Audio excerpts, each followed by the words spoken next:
ॐ नमो भगवते वासुदेवाय। श्री विष्णु पंजर स्तोत्रम। प्रिय भक्तों, आज हम आप सभी के लिए श्री विष्णु पंजर स्तोत्र श्रवण कराने जा रहे हैं। श्री विष्णु पंजर स्तोत्र गरुड़ पुराण से लिया गया है। यह भगवान श्री हरि विष्णु और भगवान रुद्र के मध्य वार्तालाप से उत्पन्न हुआ है। यह स्तोत्र संस्कृत में है। पंजर का अर्थ कवच होता है। भक्त भगवान श्री हरि विष्णु से सभी तरह से रक्षा करने के लिए कह रहा है। पूर्व पश्चिम, उत्तर दक्षिण, दक्षिण पूर्व, दक्षिण पश्चिम, उत्तर पूर्व, उत्तर पश्चिम और ऊपर से और नीचे से। अंत में वह भगवान विष्णु से अपने संपूर्ण शरीर की रक्षा करने के लिए प्रार्थना करता है। पहले यह स्तोत्र देवी ईशानी कात्यायनी को सुनाया गया था और तब उन्होंने राक्षस महिषासुर को हराया और मार डाला था।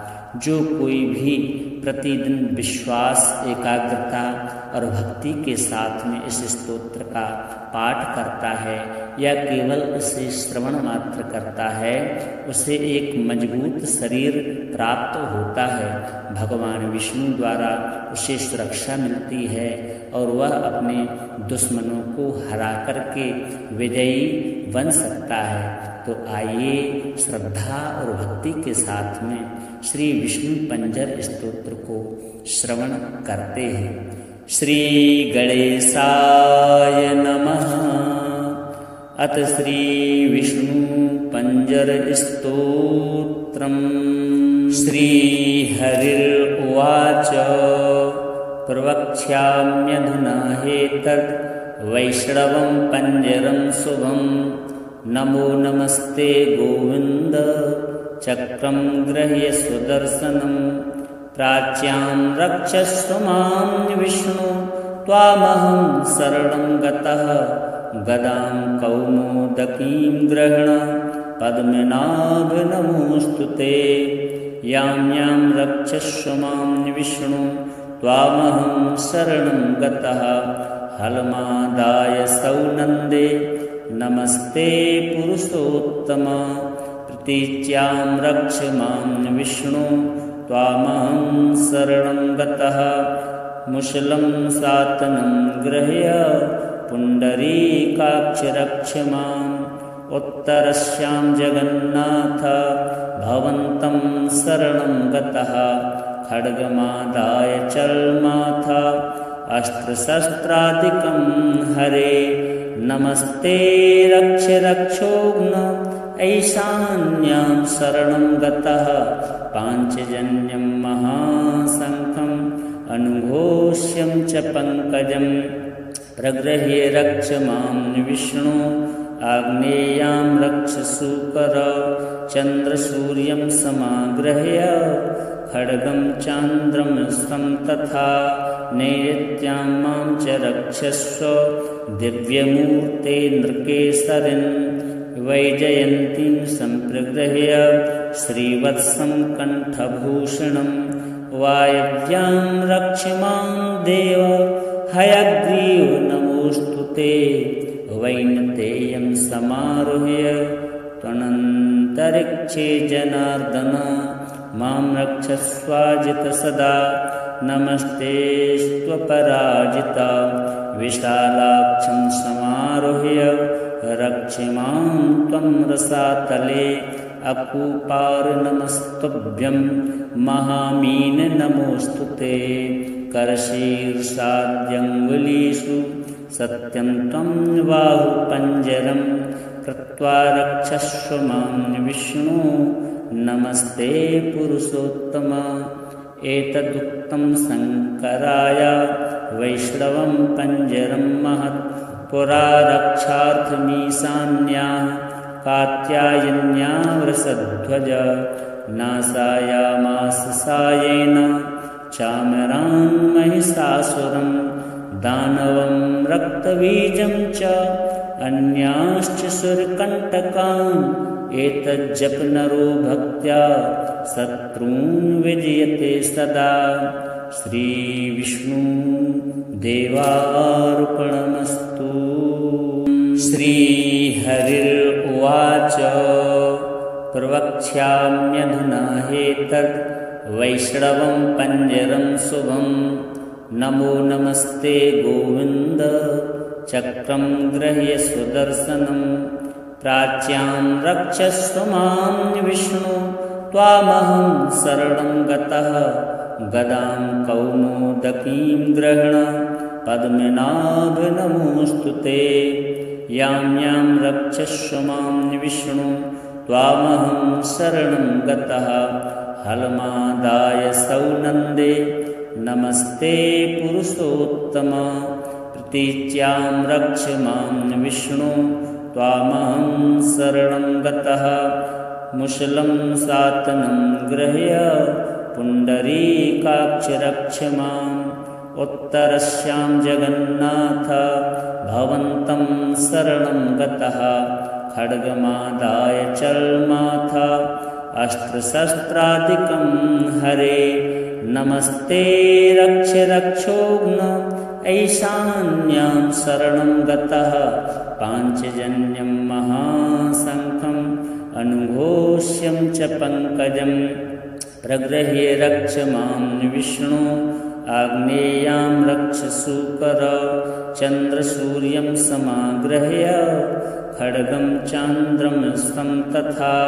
नैऋत्यां मां च रक्षस्व दिव्यमूर्ते नृकेसरिन्। वैजयन्तीं सम्प्रगृह्य श्रीवत्सं कण्ठभूषणम्।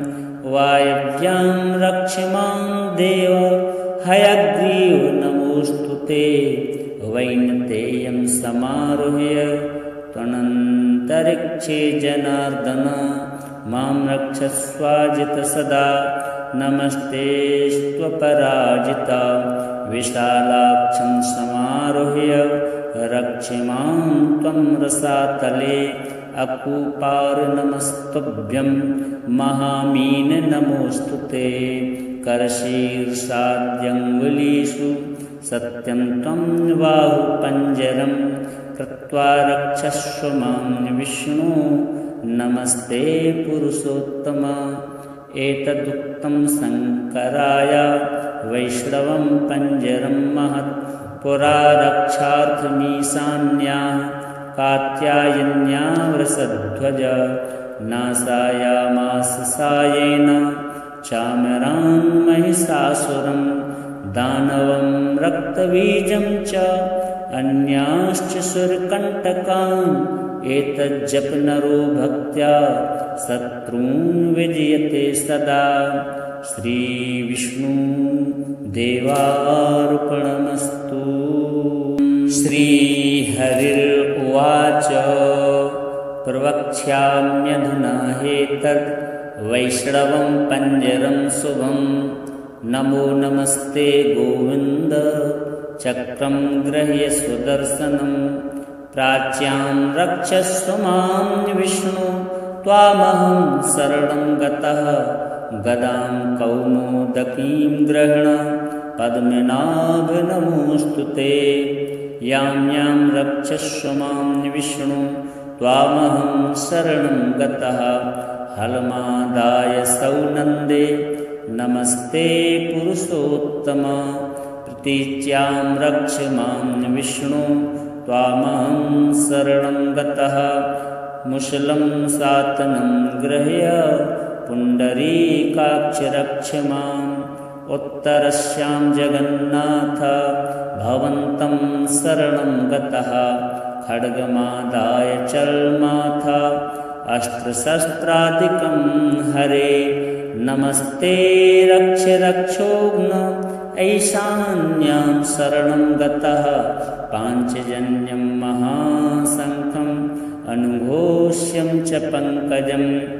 प्रगृह्य रक्ष मां विष्णु आग्नेयां रक्षसूकर चन्द्रसूर्यं समाग्रह्य खड्गं चान्द्रमस्तं तथा नैऋत्यां मां च रक्षस्व दिव्यमूर्ते नृकेसरिन् वैजयन्तीं सम्प्रगृह्य श्रीवत्सं कण्ठभूषणं वायव्यां रक्ष मां देव हयग्रीव नमोऽस्तु ते वैनतेयं समारुह्य त्वनन्तरिक्षे जनार्दन मां रक्षस्वाजित सदा नमस्तेऽस्त्वपराजिता विशालाक्षं समारुह्य रक्ष मां त्वं रसातले अकूपार नमस्तुभ्यं महामीन नमोऽस्तु ते करशीर्षाद्यङ्गुलीषु सत्यं त्वं बाहुपञ्जरं कृत्वा रक्षस्व मां विष्णु नमस्ते पुरुषोत्तम एतदुक्तं शङ्कराय वैष्णवं पञ्जरं महत् पुरा रक्षार्थमीशान्याः कात्यायन्या वृषध्वज नाशायामास सायेन चामरान् महिषासुरं दानवं रक्तबीजं च अन्याश्च सुरकण्टकान् एतज्जपनरो भक्त्या शत्रून् विजयते सदा श्रीविष्णु देवार्पणमस्तु। श्रीहरिर्उवाच प्रवक्ष्याम्यधुना ह्येतद् वैष्णवं पञ्जरं शुभं नमो नमस्ते गोविन्द चक्रं गृह्य सुदर्शनं प्राच्यां रक्षस्व मां विष्णु त्वामहं शरणं गतः गदां कौमोदकीं गृह्ण पद्मनाभ नमोऽस्तु ते यां यां रक्षस्व मां विष्णु त्वामहं शरणं गतः हलमादाय सौनन्दे नमस्ते पुरुषोत्तम प्रतीच्यां रक्ष मां विष्णु त्वामहं शरणं गतः मुशलं सातनं गृह्य पुण्डरीकाक्ष रक्ष माम् उत्तरस्यां जगन्नाथ भवन्तं शरणं गतः खड्गमादाय चल्माथ अस्त्रशस्त्रादिकं हरे नमस्ते रक्ष रक्षोघ्न ऐशान्यां शरणं गतः पाञ्चजन्यं महाशङ्खम् अनुघोष्यं च पङ्कजं प्रगृह्य रक्ष मां विष्णु आग्नेयां रक्ष सूकर चन्द्रसूर्यं समाग्रह्य खड्गं चान्द्रमस्तं तथा नैऋत्यां मां च रक्षस्व दिव्यमूर्ते नृकेसरिन् वैजयन्तीं सम्प्रगृह्य श्रीवत्सं कण्ठभूषणं वायव्यां रक्ष मां देव हयग्रीव नमोऽस्तु ते वैनतेयं समारुह्य त्वनन्तरिक्षे जनार्दन मां रक्षस्वाजित सदा नमस्तेऽस्त्वपराजिता विशालाक्षं समारुह्य रक्ष मां त्वं रसातले अकूपार नमस्तुभ्यं महामीन नमोऽस्तु ते करशीर्षाद्यङ्गुलीषु सत्यं त्वं बाहुपञ्जरं कृत्वा रक्षस्व मां विष्णु नमस्ते पुरुषोत्तम एतदुक्तं शङ्कराय वैष्णवं पञ्जरं महत् पुरा रक्षार्थमीशान्याः कात्यायन्या वृषध्वज नाशायामास सायेन चामरान् महिषासुरं दानवं रक्तबीजं च अन्याश्च सुरकण्टकान् एतज्जपनरो भक्त्या शत्रून् विजयते सदा श्रीविष्णु देवार्पणमस्तु।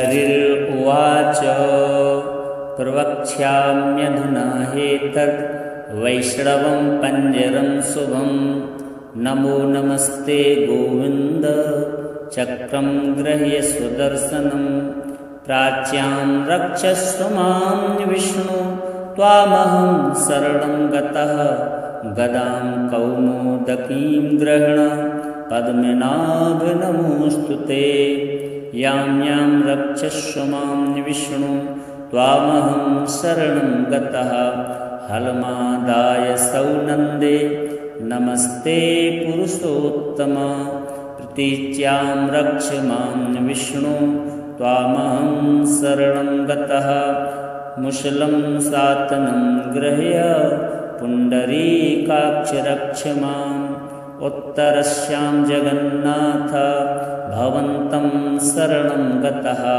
खड्गमादाय चर्माथ अस्त्रशस्त्रादिकं हरे नमस्ते रक्ष रक्षोघ्न ऐशान्यां शरणं गतः पाञ्चजन्यं महाशङ्खम् अनुघोष्यं च पङ्कजं प्रगृह्य रक्ष मां विष्णु आग्नेयां रक्ष सूकर चन्द्रसूर्यं समागृह्य खड्गं चान्द्रमस्तं तथा नैऋत्यां मां च रक्षस्व दिव्यमूर्ते नृकेसरिन् वैजयन्तीं सम्प्रगृह्य श्रीवत्सं कण्ठभूषणं वायव्यां रक्ष मां देव हयग्रीव नमोऽस्तु ते वैनतेयं समारुह्य त्वनन्तरिक्षे जनार्दन मां रक्षस्वाजित सदा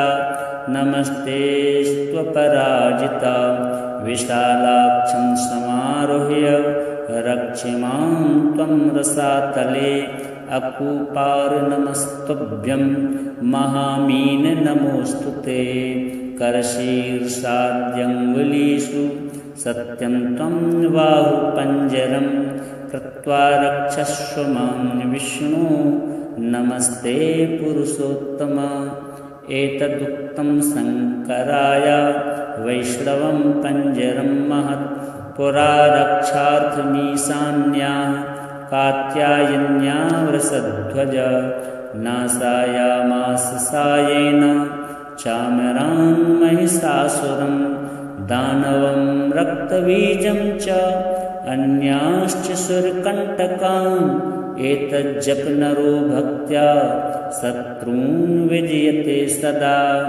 श्रीविष्णु देवार्पणमस्तु। श्रीहरिर्उवाच प्रवक्ष्याम्यधुना ह्येतद् वैष्णवं पञ्जरं शुभं नमो नमस्ते गोविन्द चक्रं गृह्य सुदर्शनं प्राच्यां रक्षस्व मां विष्णु त्वामहं शरणं गतः गदां कौमोदकीं गृह्ण पद्मनाभ नमोऽस्तु ते यां यां रक्षस्व मां विष्णु त्वामहं शरणं गतः हलमादाय सौनन्दे नमस्ते पुरुषोत्तम प्रतीच्यां रक्ष मां विष्णु त्वामहं शरणं गतः मुशलं सातनं गृह्य पुण्डरीकाक्ष रक्ष माम् उत्तरस्यां जगन्नाथ भवन्तं शरणं गतः खड्गमादाय चर्माथ अस्त्रशस्त्रादिकं हरे नमस्ते रक्ष रक्षोघ्न ऐशान्यां शरणं गतः पाञ्चजन्यं महाशङ्खम् अनुघोष्यं च पङ्कजं प्रगृह्य रक्ष मां विष्णु आग्नेयां रक्ष सूकर चन्द्रसूर्यं समागृह्य खड्गं चान्द्रमस्तं तथा नैऋत्यां मां च रक्षस्व दिव्यमूर्ते नृकेसरिन् वैजयन्तीं सम्प्रगृह्य श्रीवत्सं कण्ठभूषणं वायव्यां रक्ष मां देव हयग्रीव नमोऽस्तु ते वैनतेयं समारुह्य त्वनन्तरिक्षे त्वनन्तरिक्षे जनार्दन मां रक्षस्वाजित सदा नमस्तेऽस्त्वपराजिता विशालाक्षं समारोह्य रक्ष मां त्वं रसातले अकूपार नमस्तुभ्यं महामीन नमोऽस्तु ते करशीर्षाद्यङ्गुलीषु सत्यं त्वं बाहुपञ्जरं कृत्वा रक्षस्व मां विष्णु नमस्ते पुरुषोत्तम एतदुक्तं शङ्कराय वैष्णवं पञ्जरं महत् पुरा रक्षार्थमीशान्याः कात्यायन्या वृषध्वज नाशायामास सायेन चामरान् महिषासुरं दानवं रक्तबीजं च अन्याश्च सुरकण्टकान् एतज्जपनरो भक्त्या शत्रून् विजयते सदा श्रीविष्णु देवार्पणमस्तु। श्रीहरिर्उवाच प्रवक्ष्याम्यधुना ह्येतद् वैष्णवं पञ्जरं शुभं नमो नमस्ते गोविन्द चक्रं गृह्य सुदर्शनं प्राच्यां रक्षस्व मां विष्णु त्वामहं शरणं गतः गदां कौमोदकीं गृह्ण पद्मनाभ नमोऽस्तु ते यां यां रक्षस्व मां विष्णु त्वामहं शरणं गतः हलमादाय सौनन्दे नमस्ते पुरुषोत्तम प्रतीच्यां रक्ष मां विष्णु त्वामहं शरणं गतः मुशलं सातनं गृह्य पुण्डरीकाक्ष रक्ष माम् उत्तरस्यां जगन्नाथ भवन्तं शरणं गतः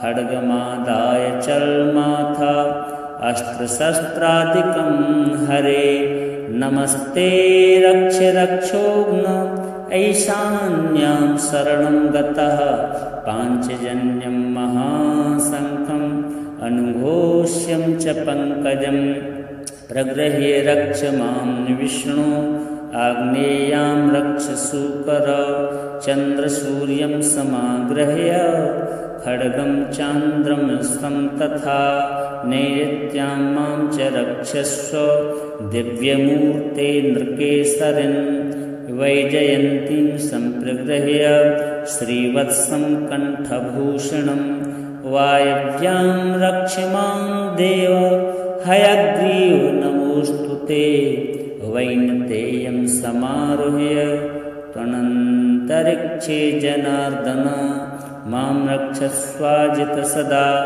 नमस्तेऽस्त्वपराजिता विशालाक्षं समारोह्य रक्ष मां त्वं रसातले अकूपार नमस्तुभ्यं महामीन नमोऽस्तु ते करशीर्षाद्यङ्गुलीषु सत्यं त्वं बाहुपञ्जरं कृत्वा रक्षस्व मां विष्णु नमस्ते पुरुषोत्तम एतदुक्तं शङ्कराय वैष्णवं पञ्जरं महत् पुरा रक्षार्थमीशान्याः कात्यायन्या वृषध्वज नाशायामास सायेन चामरान् महिषासुरं दानवं रक्तबीजं च अन्याश्च सुरकण्टकान् एतज्जपनरो भक्त्या शत्रून् विजयते सदा श्रीविष्णु देवार्पणमस्तु। श्रीहरिर्उवाच प्रवक्ष्याम्यधुना ह्येतद् वैष्णवं पञ्जरं शुभं नमो नमस्ते गोविन्द चक्रं गृह्य सुदर्शनं प्राच्यां रक्षस्व मां विष्णु त्वामहं शरणं गतः गदां कौमोदकीं गृह्ण पद्मनाभ नमोऽस्तु ते यां यां रक्षस्व मां विष्णु त्वामहं शरणं गतः हलमादाय सौनन्दे नमस्ते पुरुषोत्तम प्रतीच्यां रक्ष मां विष्णु त्वामहं शरणं गतः मुशलं सातनं गृह्य पुण्डरीकाक्ष रक्ष माम् उत्तरस्यां जगन्नाथ भवन्तं शरणं गतः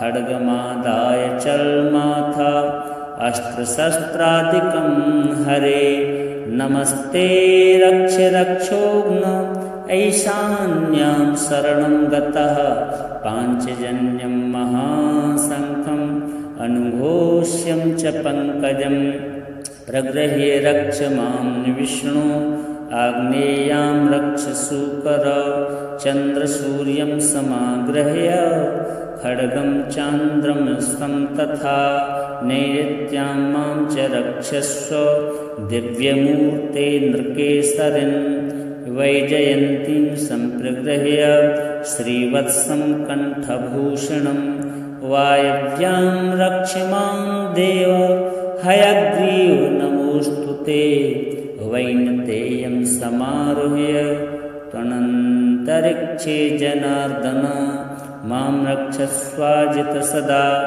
नमस्तेऽस्त्वपराजिता विशालाक्षं समारुह्य रक्ष मां त्वं रसातले अकूपार नमस्तुभ्यं महामीन नमोऽस्तु ते करशीर्षाद्यङ्गुलीषु सत्यं त्वं बाहुपञ्जरं कृत्वा रक्षस्व मां विष्णु नमस्ते पुरुषोत्तम एतदुक्तं शङ्कराय वैष्णवं पञ्जरं महत् पुरा रक्षार्थमीशान्याः कात्यायन्या वृषध्वज नाशायामास सायेन चामरान् महिषासुरं दानवं रक्तबीजं च अन्याश्च सुरकण्टकान् एतज्जपनरो भक्त्या शत्रून् विजयते सदा श्रीविष्णु देवार्पणमस्तु। श्रीहरिर्उवाच प्रवक्ष्याम्यधुना ह्येतद् वैष्णवं पञ्जरं शुभं नमो नमस्ते गोविन्द चक्रं गृह्य सुदर्शनं प्राच्यां रक्षस्व मां विष्णु त्वामहं शरणं गतः गदां कौमोदकीं गृह्ण पद्मनाभ नमोऽस्तु ते यां यां रक्षस्व मां विष्णु त्वामहं शरणं गतः हलमादाय सौनन्दे नमस्ते पुरुषोत्तम प्रतीच्यां रक्ष मां विष्णु त्वामहं शरणं गतः मुशलं सातनं गृह्य पुण्डरीकाक्ष रक्ष माम् उत्तरस्यां जगन्नाथ भवन्तं शरणं गतः खड्गमादाय चल्माथ अस्त्रशस्त्रादिकं हरे नमस्ते रक्ष रक्षोघ्न ऐशान्यां शरणं गतः पाञ्चजन्यं महाशङ्खम् अनुघोष्यं च पङ्कजं प्रगृह्य रक्ष मां विष्णु आग्नेयां रक्ष सूकर चन्द्रसूर्यं समागृह्य खड्गं चान्द्रमस्तं तथा नैऋत्यां मां च रक्षस्व दिव्यमूर्ते नृकेसरिन् वैजयन्तीं सम्प्रगृह्य श्रीवत्सं कण्ठभूषणं वायव्यां रक्ष मां देव हयग्रीव नमोऽस्तु ते वैनतेयं समारुह्य त्वनन्तरिक्षे जनार्दन मां रक्षस्वाजित सदा नमस्तेऽस्त्वपराजिता विशालाक्षं समारुह्य रक्ष मां त्वं रसातले अकूपार नमस्तुभ्यं महामीन नमोऽस्तु ते करशीर्षाद्यङ्गुलीषु सत्यं त्वं बाहुपञ्जरं कृत्वा रक्षस्व मां विष्णु नमस्ते पुरुषोत्तम। एतदुक्तं शङ्कराय वैष्णवं पञ्जरं महत् पुरा रक्षार्थमीशान्याः कात्यायन्या वृषध्वज नाशायामास सायेन चामरान् महिषासुरं दानवं रक्तबीजं च अन्याश्च सुरकण्टकान् एतज्जपनरो भक्त्या शत्रून् विजयते सदा। श्रीविष्णु देवार्पणमस्तु। श्रीहरिर्उवाच प्रवक्ष्याम्यधुना ह्येतद् वैष्णवं पञ्जरं शुभं। नमो नमस्ते गोविन्द चक्रं गृह्य सुदर्शनं। प्राच्यां रक्षस्व मां विष्णु त्वामहं शरणं गतः। गदां कौमोदकीं गृह्ण पद्मनाभ नमोऽस्तु ते। यां यां रक्षस्व मां विष्णु त्वामहं शरणं गतः। हलमादाय सौनन्दे नमस्ते पुरुषोत्तम। प्रतीच्यां रक्ष मां विष्णु त्वामहं शरणं गतः। मुशलं सातनं गृह्य पुण्डरीकाक्ष रक्ष माम्। उत्तरस्यां जगन्नाथ भवन्तं शरणं गतः। खड्गमादाय चर्माथ अस्त्रशस्त्रादिकं हरे। नमस्ते रक्ष रक्षोघ्न ऐशान्यां शरणं गतः। पाञ्चजन्यं महाशङ्खम् अनुघोष्यं च पङ्कजं। प्रगृह्य रक्ष मां विष्णु आग्नेयां रक्ष सूकर। चन्द्रसूर्यं समागृह्य खड्गं चान्द्रं स्तं तथा। नैऋत्यां मां च रक्षस्व दिव्यमूर्ते नृकेसरिन्। वैजयन्तीं सम्प्रगृह्य श्रीवत्सं कण्ठभूषणम्। वायव्यां रक्ष मां देव हयग्रीव नमोऽस्तु ते। वैनतेयं समारुह्य त्वनन्तरिक्षे जनार्दन मां रक्षस्वाजित सदा। नमस्ते स्वपराजिता विशालाक्षं समारुह्य रक्ष मां त्वं रसातले। अकूपार नमस्तुभ्यं महामीन नमोऽस्तु ते।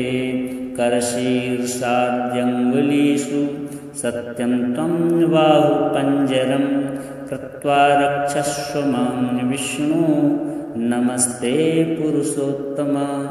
एतदुक्तं शङ्कराय वैष्णवं पञ्जरं महत् पुरा रक्षार्थमीशान्याः कात्यायन्या वृषध्वज नाशायामास सायेन चामरान् महिषासुरं दानवं रक्तबीजं च अन्याश्च सुरकण्टकान् एतज्जपनरो भक्त्या शत्रून् विजयते सदा।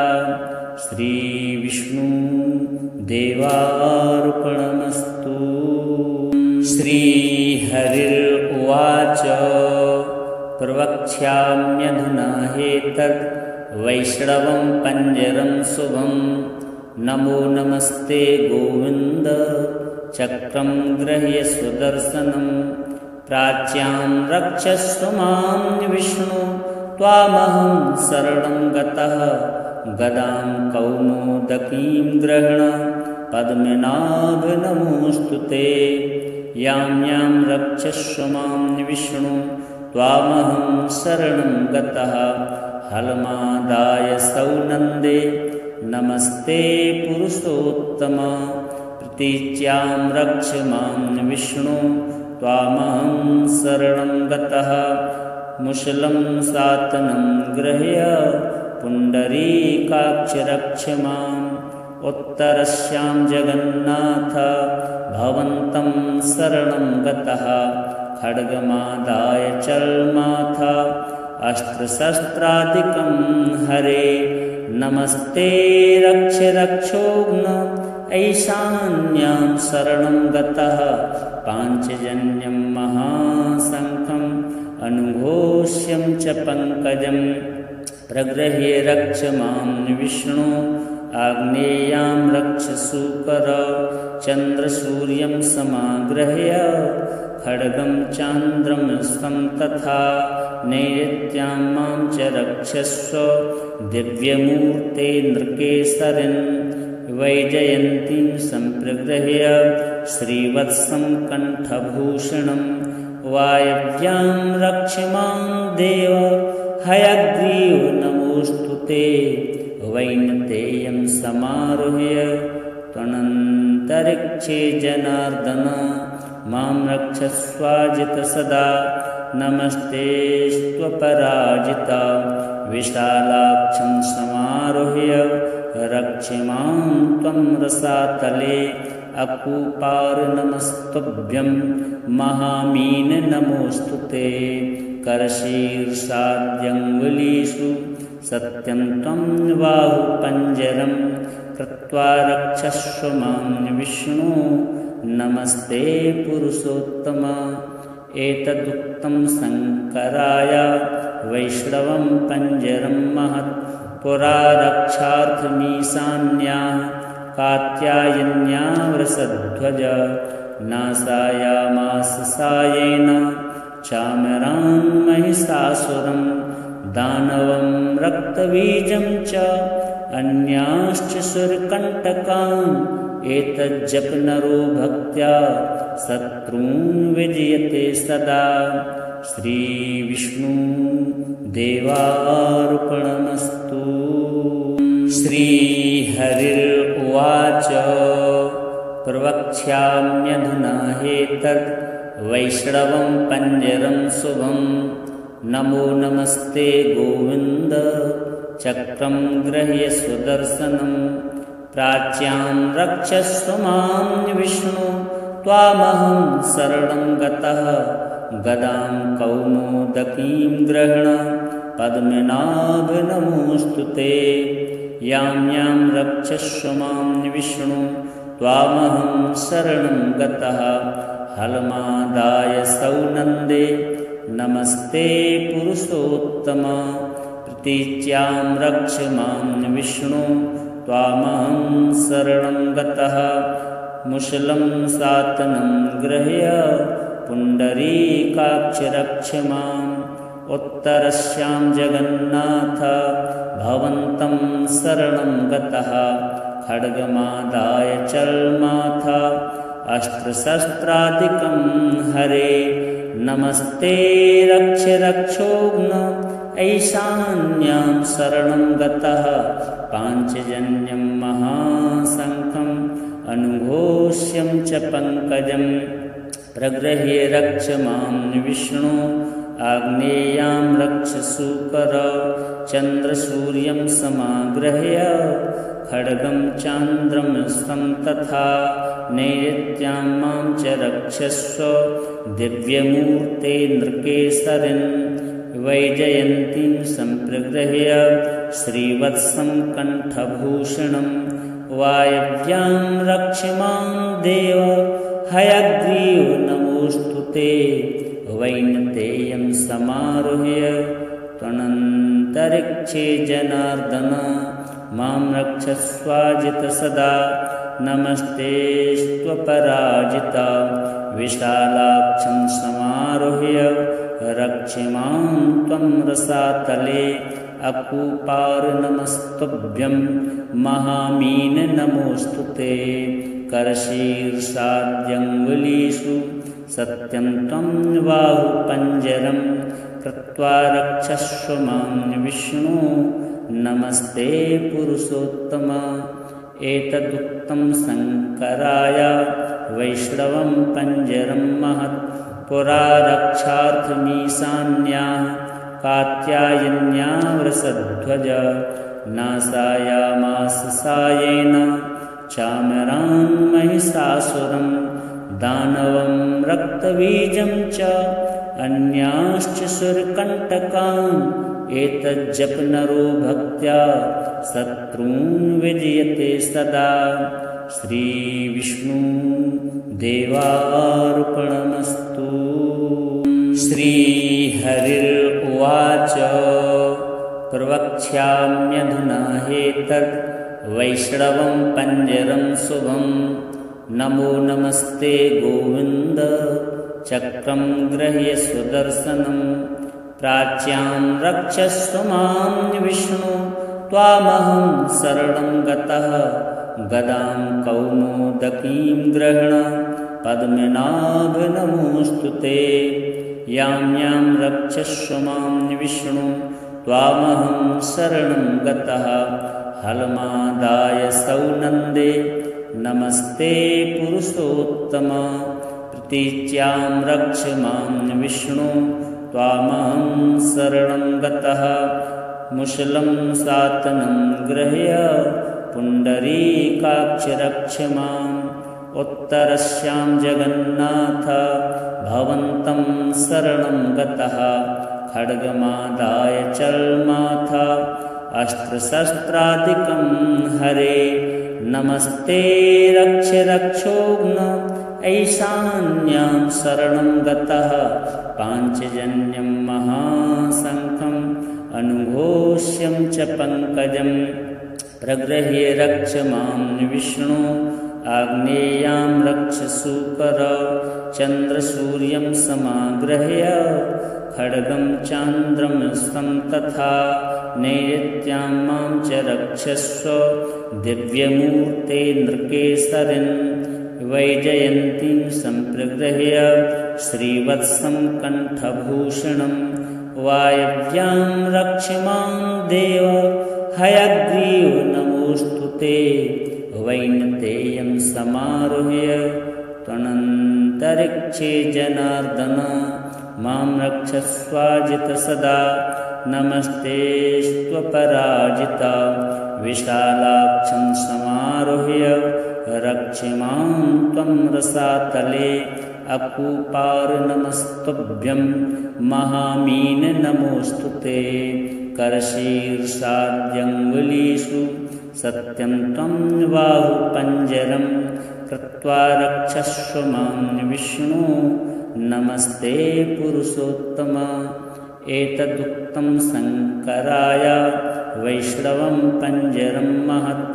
पुरा रक्षार्थमीशान्याः कात्यायन्या वृषध्वज। नाशायामास सायेन चामरां महिषासुरं। दानवं रक्तबीजं च अन्याश्च सुरकण्टकान्। एतज्जप नरो भक्त्या शत्रून् विजयते सदा। श्रीविष्णुदेवार्पणमस्तु। श्रीहरिर्उवाच प्रवक्ष्याम्यधुना ह्येतद् वैष्णवं पञ्जरं शुभं। नमो नमस्ते गोविन्द चक्रं गृह्य सुदर्शनं। प्राच्यां रक्षस्व मां विष्णु त्वामहं शरणं गतः। गदां कौमोदकीं गृह्ण पद्मनाभ नमोऽस्तु ते। यां यां रक्षस्व मां विष्णु त्वामहं शरणं गतः। हलमादाय सौनन्दे नमस्ते पुरुषोत्तम। प्रतीच्यां रक्ष मां विष्णु त्वामहं शरणं गतः। मुशलं सातनं गृह्य पुण्डरीकाक्ष रक्ष माम्। उत्तरस्यां जगन्नाथ भवन्तं शरणं गतः।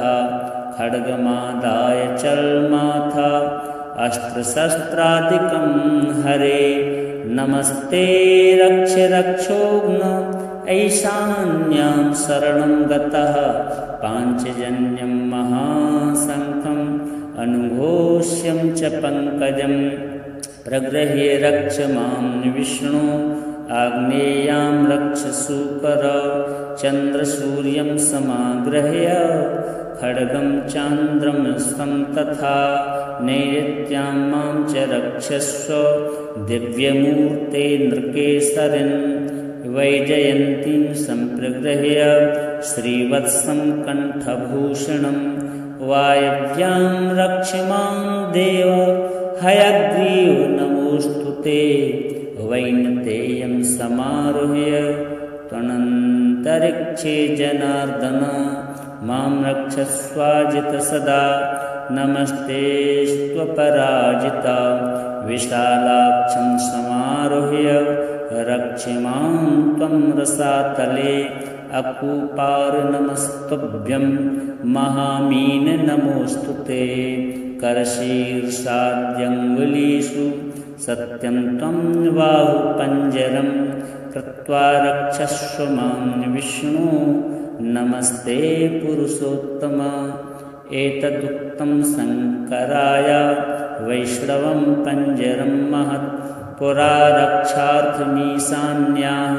कात्यायन्या वृषध्वज नाशायामास सायेन चामरान् महिषासुरं दानवं रक्तबीजं च अन्याश्च सुरकण्टकान् एतज्जपनरो भक्त्या शत्रून् विजयते सदा श्रीविष्णु देवार्पणमस्तु।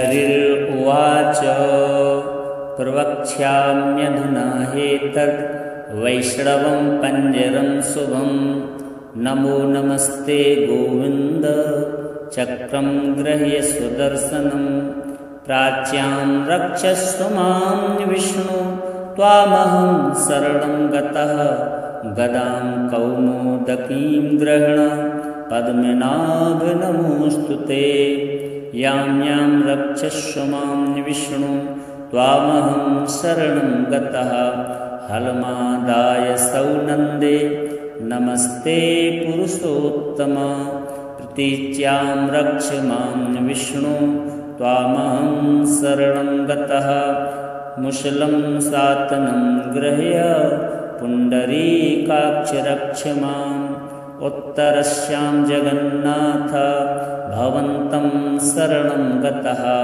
खड्गमादाय चल्माथ अस्त्रशस्त्रादिकं हरे नमस्ते रक्ष रक्षोघ्न ऐशान्यां शरणं गतः पाञ्चजन्यं महाशङ्खम् अनुघोष्यं च पङ्कजं प्रगृह्य रक्ष मां विष्णु आग्नेयां रक्ष सूकर चन्द्रसूर्यं समागृह्य खड्गं चान्द्रमस्तं तथा नैऋत्यां मां च रक्षस्व दिव्यमूर्ते नृकेसरिन् वैजयन्तीं सम्प्रगृह्य श्रीवत्सं कण्ठभूषणं वायव्यां रक्ष मां देव हयग्रीव नमोऽस्तु ते वैनतेयं समारुह्य त्वनन्तरिक्षे जनार्दन मां रक्षस्वाजित सदा